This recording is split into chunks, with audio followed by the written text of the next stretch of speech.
जिंदगी के दर्द को भुलाने के लिए ये औरतें ऐसे जंगल में आकर फंस गई जहां साल में 4 दिन के लिए बलि लेने वाला एक बहुत ही खतरनाक राक्षस जाग जाता है। असल में ये सब जोई नाम की एक लड़की से शुरू हुआ जो अपने घर पर खाना बनाते हुए अपनी बचपन की बेस्ट फ्रेंड कारमेन से अपने एब्यूजिव बॉयफ्रेंड डेरेक के बारे में बात कर रही थी, जिसके दौरान वैसे तो कारमेन ने जोई को डेरेक से दूर रहने की सलाह दी, लेकिन उतने में ही जोई के घर डेरेक आ गया और जोई ने बहाना बनाकर कॉल काट दिया। तब शुरुआत में तो डेरिक ने भी अच्छे से बिहेव करते हुए एक्सेप्ट किया कि हमेशा वो ओवर रिएक्ट कर देता है, पर उसको सच में काफी ज्यादा प्यार करने की वजह से जोई ने उसको संभाला और वो दोनों एक दूसरे को किस करते हुए इंटीमेट होने की तैयारी करने लगे। लेकिन कपड़े उतारते समय अचानक से जोई को उस टाइम के विजन्स आने लगे जब डेरिक ने उस पर हाथ उठाया था या फिर गुस्सा किया था, जिसकी वजह से वो अचानक रुक गई और उसने डेरिक से कहा कि वो अभी ये सब नहीं करना चाहती। लेकिन डेरिक को इस बात पर काफी गुस्सा आ गया और उसने जबरदस्ती जोई को गले से पकड़कर बेड पर लेटा दिया।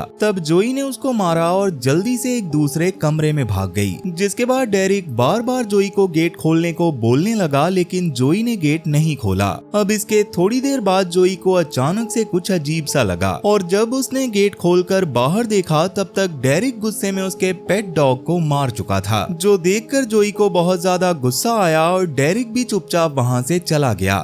तो अब यहाँ से कहानी सीधा 6 महीने आगे बढ़ जाती है जहाँ जोई ने ड्रेक से ब्रेकअप कर लिया था, पर क्योंकि वो डेरिक से काफी ज्यादा प्यार करती थी इसलिए वो अब तक भी मूव ऑन नहीं कर पाई थी। इसके साथ ही वो अपने ऊपर हुए अत्याचार की वजह से डिप्रेशन का भी शिकार थी, जिसकी वजह से वो डेरिक के साथ नहीं रहना चाहती थी। फिलहाल अभी के लिए उसको लगातार कारमेन के मैसेजेस आ रहे थे जो तारा नाम की अपनी एक दोस्त के साथ नीचे कार लेकर खड़ी थी, क्योंकि वो जोई को डिप्रेशन से निकालने के लिए उसको अपने साथ पहाड़ों पर कैंपिंग करने ले जा रही थी। तब जोई के लेट करने पर उसने 2 बार नीचे से उसको आवाज लगाई और जोई भी घबराते हुए अपने पैक किए हुए सामान को लेकर नीचे आ गई। यहाँ पर जोई नॉर्मली भी इतना ज्यादा घबराई हुई थी कि ना तो उसने कारमेन को गुड मॉर्निंग विश किया और ना ही तारा को हेलो कहा, जबकि आज वो तारा से पहली बार मिल रही थी। लेकिन कारमेन और तारा इस बात को इग्नोर करके जोई को अपने साथ अपनी डेस्टिनेशन की तरफ ले जाने लगे, जहां रास्ते में तारा ने कहा कि डॉक्टर कैरल काफी अच्छी है और पक्का उनकी थेरेपी से तारा और जोई का डिप्रेशन ठीक हो जाएगा, जिसका मतलब था कि कारमेन जोई और तारा दोनों को ही एक डॉक्टर के साथ पहाड़ों पर ले जा रही थी ताकि डेरिक को छोड़ने के बोझ को जोई के मन से हल्का किया जा सके और तारा के पास्ट के ट्रॉमा को भी खत्म किया जा सके। पर जोई ने अभी उसकी बातों का सही से जवाब नहीं दिया, इसलिए कारमेन ने गाड़ी को साइड में लगाकर जोई को समझाया कि उसको इस हफ्ते को खुलकर जीना चाहिए, जिससे उसको आगे बढ़ने में मदद मिलेगी और इसके बाद ही वो ठीक हो पाएगी। जिस पर शुरू में तो जोई का रिस्पॉन्स ओके था, पर बाद में वो अच्छे से एंजॉय करने को मान गई थी और कारमेन भी जोई और तारा को आसपास की सुंदर सुंदर जगहों से उन पहाड़ों की ओर ले जाने लगी जहां पर उन्हें चढ़ना था और डॉक्टर कैरल उनका वहीं पर इंतजार कर रही थी।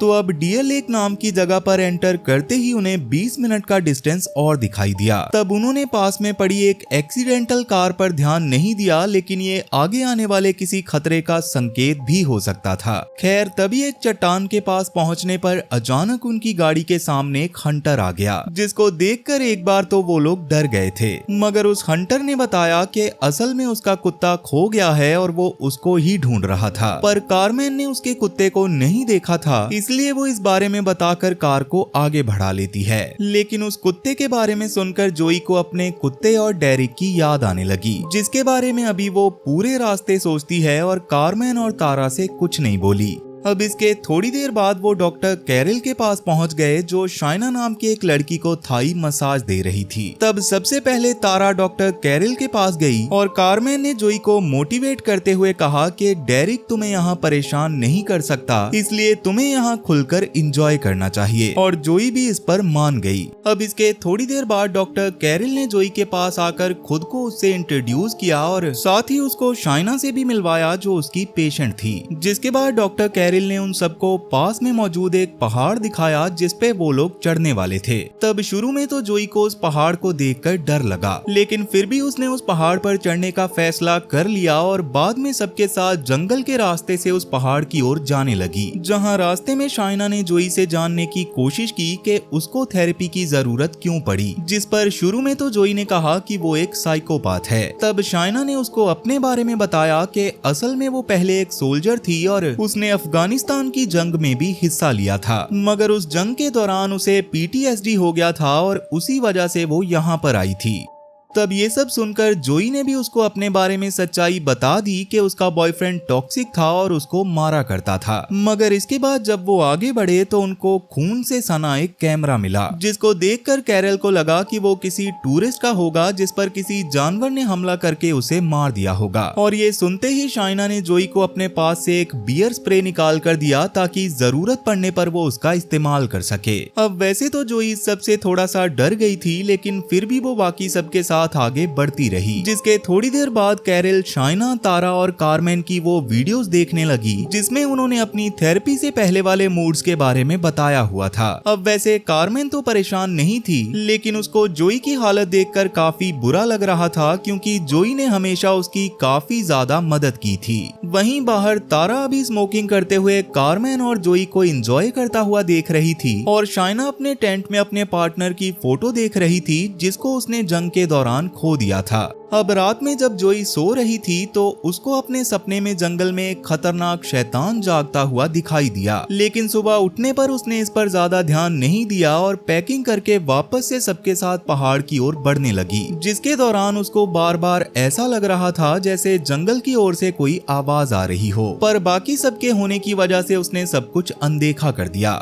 अब इसके बाद चलते हुए वो लोग एक छोटे से तालाब के पास पहुंच गए जिसके पानी में से काफी ज्यादा बदबू आ रही थी, मगर डॉक्टर कैरिल ने बताया कि आगे पानी के और भी काफी सारे रिसोर्सेज हैं, इसलिए उन्हें पानी की टेंशन नहीं होनी चाहिए। जिसके थोड़ी देर बाद कैरिल ने जोई को वापस से लोगों पर भरोसा करना सिखाने के लिए उसको कार्मेन के पास छोड़ा और जोई को अपनी आंखों पर पट्टी बांधकर कार्मेन के साथ सेफली टेंट तक वापस आना था, जो कि कैरिल की तरफ से उसके लिए एक छोटा सा टास्क था। अब यही सेम चीज उसने तारा और शाइना के साथ भी की और शाइना तारा को लेकर आने वाली थी, मगर रास्ते में वो कूगर की आवाज निकालकर तारा को जंगल के खतरों से वाकिफ करवाने की कोशिश करने लगी, लेकिन तारा इससे फ्रस्ट्रेट हो गई और टास्क को बीच में ही छोड़कर टेंट के पास वापस जाने लगी। वहीं कार्मेन और जोई की जोड़ी काफी अच्छा परफॉर्म कर रही थी, पर तभी जंगल के थोड़ा सा बीच में आने पर जोई को अचानक से डेरिक की आवाज सुनाई देने लगी, जिससे डरकर उसने तुरंत ही आंखों से पट्टी हटाकर कार्मेन से डेरिक की आवाज के बारे में पूछा, मगर कार्मेन को ऐसी कोई भी आवाज नहीं आई थी, इसलिए जोई को वहां पर डर लगने लगा और वो डॉक्टर कैरिल से जाकर पूछने लगी कि वो इस जगह के बारे में अच्छे से जानती भी है या नहीं, क्योंकि उसके हिसाब से जब से वो वहां पर आई थी उसके साथ कुछ ना कुछ अजीब हो रहा था। पर कैरिल के हिसाब से ऐसी लाइफ सिचुएशन से गुजरने पर लोगों को इसी तरह से फील होता था, इसलिए उसने जोई को टेंशन ना लेने को कहा। लेकिन तब जोई तुरंत ही पास की झाड़ियों के पास चली गई और कार्मेन ने उसके पीछे जाकर उसको समझाने की कोशिश की कि सच में उसको कोई गलतफहमी हुई होगी, क्योंकि डेरिक उनके पीछे नहीं आ सकता और वैसे भी जोई अभी सदमे में है। तब ये सुनकर जोई को थोड़ा सा बुरा लगा और वो वहाँ से टेंट के पास चली गई, मगर तभी उन्हें रियलाइज हुआ कि तारा वहाँ पर थी ही नहीं।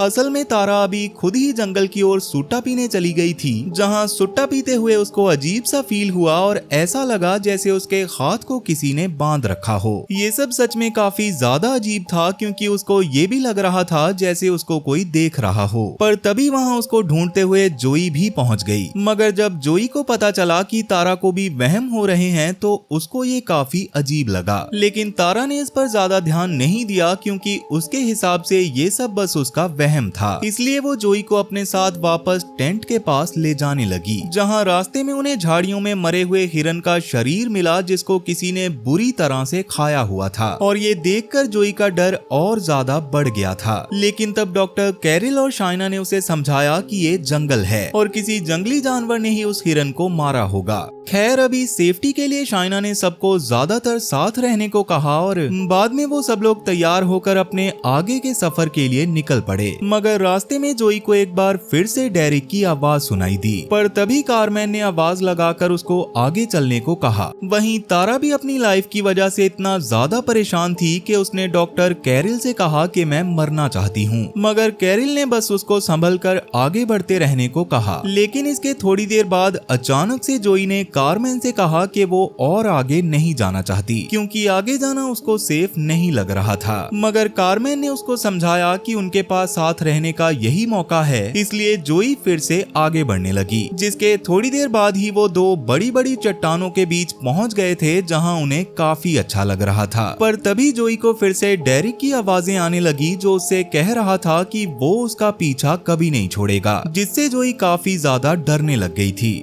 पर तभी वहां पर एक बार फिर से कारमैन ने आकर उसको संभाला और उसको अपने साथ आगे ले गई। जिसके थोड़ी देर बाद सब जाकर एक नदी के पास बैठ गए, जहां जोई अभी भी डेरिक के बारे में सोचकर परेशान हो रही थी। लेकिन तब डॉक्टर कैरिल ने उसको इस जगह पर एंजॉय करने को कहा, क्योंकि वो एक बहुत ही खास जगह पर थे। यहाँ पर हजारों सालों से लोग आया करते थे, क्योंकि उनका मानना था कि जंगल के अंदर कोई देवता रहता है और उस देवता को अगर बलि दी जाए तो वो सारी मनोकामना पूरी करता है। तब ये सब जानकर जोई को थोड़ा सा अजीब लगा, पर कैरिल के हिसाब से अब ऐसी चीजें नहीं होती और जोई कैरिल से इस बारे में कुछ और पूछ पाती उससे पहले ही शाइना ने मैप देखकर सबको बताया कि वो 10 मिनट में दूसरी जगह पर जाने वाले हैं, जहां पर एक दूसरी नदी है और वहां पर उन्हें टेंट लगाने की जगह भी मिल जाएगी। अब वो सब लोग इस पर मान तो गए थे, लेकिन आगे जाने से पहले जोई को वॉशरूम जाना था, इसलिए उसने खुद कारमैन को अपने साथ जंगल की ओर जाने को कहा, जिससे कारमैन को काफी अच्छा लगा, क्योंकि जोई ने काफी टाइम बाद उससे कुछ करने को कहा था। मगर जोई के पेशाब करते दौरान बार बार कारमैन उसको मुड़कर देखने लगी, जिससे उन दोनों को हंसी आ रही थी, इसलिए जोई ने उसको थोड़ा सा दूर जाने को कहा।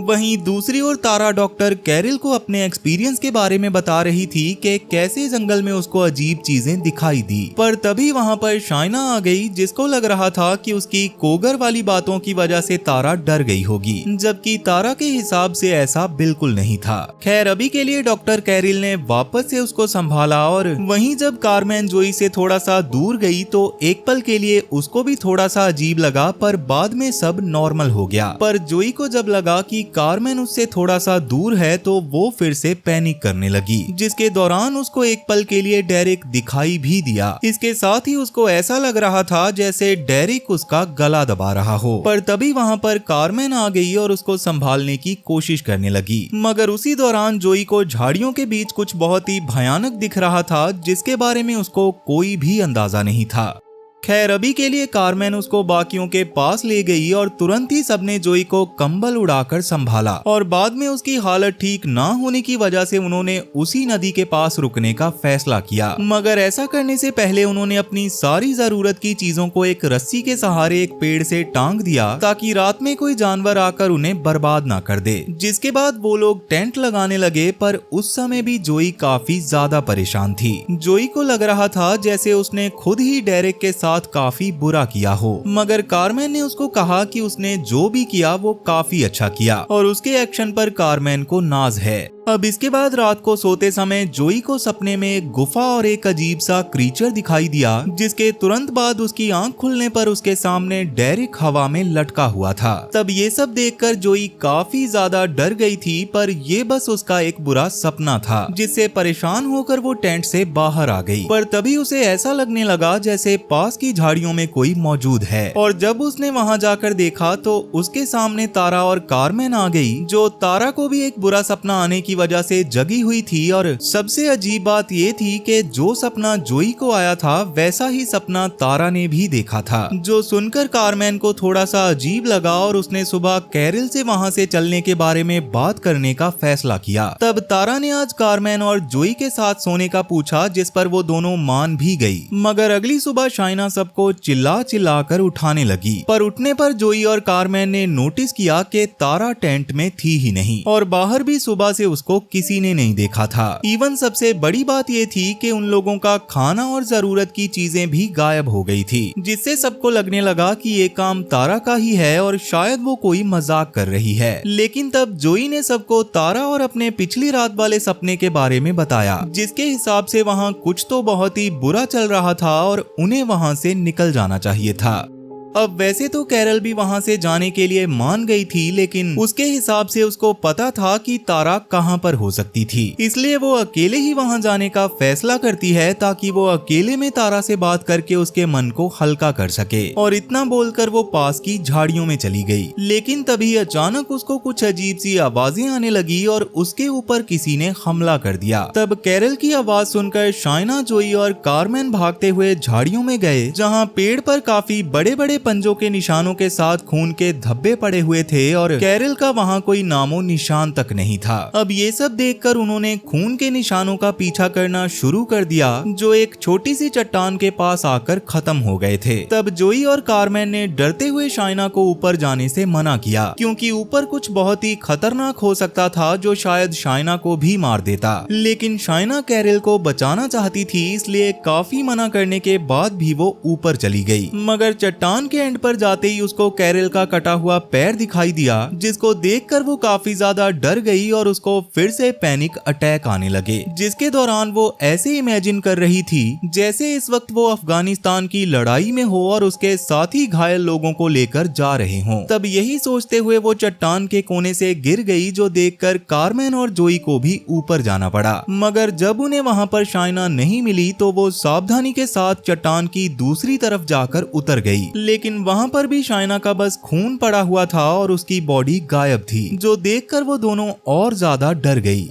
पर तभी उन्हें किसी के चिल्लाने की आवाज आई, जिसका पीछा करते हुए जब वो आगे आई तो उनके सामने वही गुफा आ गई जिसको जोई और तारा ने अपने सपने में देखा था। जिसको देखकर जोई को समझ आ गया कि शाइना, कैरल और तारा पक्का उसी गुफा में होंगे। तब यही सोचकर उन्हें बचाने के लिए वो डरते हुए गुफा के अंदर जाने लगी, जहाँ जल्दी ही उन्हें डॉक्टर कैरल मिल गई, जो कि बहुत बुरी तरह से घायल थी। जिसे देखकर कारमेन तुरंत ही उसकी मदद करने की कोशिश करने लगी, पर तभी वहां पर वो क्रीचर आ गया और उसने कैरल को अपने साथ ले जाकर जान से मार दिया, जिसको देखकर जोई और कारमेन के रोंगटे खड़े हो गए। इसलिए अभी के लिए कारमेन ने जोई को तुरंत ही वहां से भागने को कहा, जो ना चाहते हुए भी जोई को मानना पड़ा। और जब वो बाहर निकलने वाली थी तभी उसको तारा भी जख्मी हालत में मिल गई, जिसको देखकर जोई उसको भी अपने साथ बाहर ले जाने लगी। वहीं कारमेन जानबूझकर उस क्रीचर का ध्यान अपनी ओर करने लगी ताकि वो जोई और तारा का पीछा ना करे। तब वो क्रीचर भी कारमेन की ओर बढ़ने लगा और कारमेन अपनी जान बचाने के लिए गुफा के दूसरे कोने पर आ गई, जहां नीचे एक नदी बह रही थी। और अब क्योंकि कारमेन के पास अपनी जान बचाने के लिए कोई दूसरा रास्ता नहीं था, इसलिए वो उस नदी में कूदकर जैसे तैसे करके दूसरी तरफ आ गई। पर इतनी ऊंचाई से कूदने की वजह से उसका पैर टूट गया था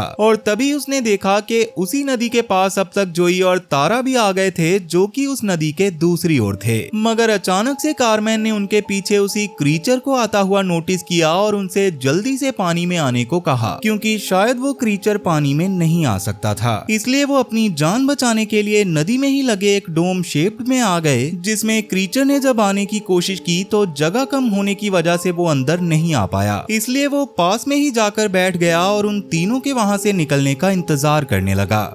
अब इसी तरह काफी समय बीत चुका था और उन तीनों को समझ आ चुका था कि वो क्रीचर उनका पीछा तब तक नहीं छोड़ेगा जब तक उनमें से कोई बाहर ना आ जाए। इसलिए तारा ने बाहर जाकर अपनी कुर्बानी देने का फैसला किया, क्योंकि वैसे भी वो पूरी तरह जीने की उम्मीद खो चुकी थी। तब शुरू में तो कारमेन और जोई ने उसे रोकने की कोशिश की, पर तारा उनकी बात को ना मानते हुए बाहर चली गई, जहाँ तुरंत ही वो क्रीचर उस पर हमला करके उसे अपने साथ ले जाने लगा। तब मौका देखकर जल्दी से कारमेन और जोई भी वापस अपने टेंट के पास आ गए, जिसमें जोई कारमेन के पैर में लगी चोट पर दारू पीकर टांके लगाने लगी और तब जाकर उसने कारमेन के सामने एक बहुत ही बड़ी बात रिवील की कि असल में जोई कभी डेरिक से रिश्ता तोड़ ही नहीं पाई थी। इवन जिस दिन वो लोग ट्रिप पर आए थे तब भी डेरिक उसके घर में ही था। अब ये सब जानकर कारमेन पूरी तरह से हैरान हो चुकी थी, लेकिन तभी जोई ने उसको एक और शॉकिंग बात बताई कि उस दिन भी डेरिक किसी बात पर गुस्सा होकर जोई जोई पर हाथ उठाने ही वाला था, पर गलती से जोई ने पास में रखे एक चाकू को उठाकर डेरिक को दे मारा, जिसकी वजह से मौके पर ही उसकी मौत हो गई थी। यही रीजन था कि उस दिन वो बहुत ज्यादा घबरा कर नीचे आई थी और उसने कारमेन और तारा से हेलो तक नहीं कहा था। अब भले ही ये सब जानकर कारमेन बहुत ज्यादा शॉक हो गई थी, लेकिन उसने जोई को इस सब का दोष नहीं दिया। अब वो दोनों वहाँ से बाहर निकलने के बारे में सोच ही रही थी कि तभी वहाँ पर वो क्रीचर आ गया जो कारमेन पर हमला करके उसको वहाँ से ले जाने लगा, जो देखकर जोई काफी ज्यादा डर गई थी। पर अभी उसने वापस आकर सबसे पहले तो जरूरत के सारे सामान को इकट्ठा किया और उसने फैसला किया कि वो किसी भी हाल में कारमेन को जरूर बचाएगी। अब यही सोचकर फिर से वो उसी क्रीचर की गुफा में जा पहुंची, जहां जमीन पर रेंगते हुए आगे बढ़ते समय उसके सामने तारा का कटा हुआ सर और उसकी बॉडी के पार्ट्स आ गए, जिससे जोई को थोड़ा सा डर भी लगा और घिन भी आई। पर उसके बाद भी वो आगे बढ़ती रही, जिसके थोड़ी देर बाद ही उसके सामने वो क्रीचर आ गया जो उसको बिल्कुल डेरिक जैसा लग रहा था। अब हो सकता है वो क्रीचर जानबूझकर उसको खुद को ऐसा दिखा रहा हो, क्योंकि जोई का सबसे बड़ा डर खुद डेरिक ही था और डेरिक को अपने सामने देखकर जोई नीचे बैठकर रोने लगी। मगर जैसे ही वो क्रीचर उसके सामने आया, वैसे ही हिम्मत करके जोई ने अपने पास मौजूद बियर स्प्रे को उसके मुंह पर छिड़क दिया और डेरिक का लाइटर जिसको वो अपने साथ लाई थी, उससे उसने उस क्रीचर को आग लगा दी, जिससे बुरी तरह से जलने के बाद फाइनली वो क्रीचर मारा गया। तब जोई भी कारमेन को लेकर उस गुफा से बाहर आ गई और जैसे तैसे वो दोनों अपनी कार के पास पहुंची और अपनी जान बचाकर वहां से निकल गई। जहां रास्ते में वो दोनों सोचने लगी कि उन्हें पहले हॉस्पिटल जाना चाहिए या फिर जोई के घर पर जाकर डेरिक की डेड बॉडी को ठिकाने लगाना चाहिए। पर आपको क्या लगता है, पहले वो कहां जाएंगी? मुझे कमेंट करके जरूर बताना, क्योंकि ये कहानी तो यहीं पर खत्म हो चुकी है। तो वीडियो पसंद आई हो तो वीडियो को लाइक जरूर करना, और अगर तुम्हें भी मेरी तरह हॉरर मूवीज या कहानियां पसंद हैं तो जल्दी से इस चैनल को सब्सक्राइब कर लो, क्योंकि मैं अक्सर आपके लिए ऐसी डरावनी कहानियां लाता रहता हूं। तो चलो फिर मैं अब आपसे मिलता हूं ऐसी ही एक और डरावनी कहानी के साथ, और तब तक के लिए tata bye bye, Radhe Radhe.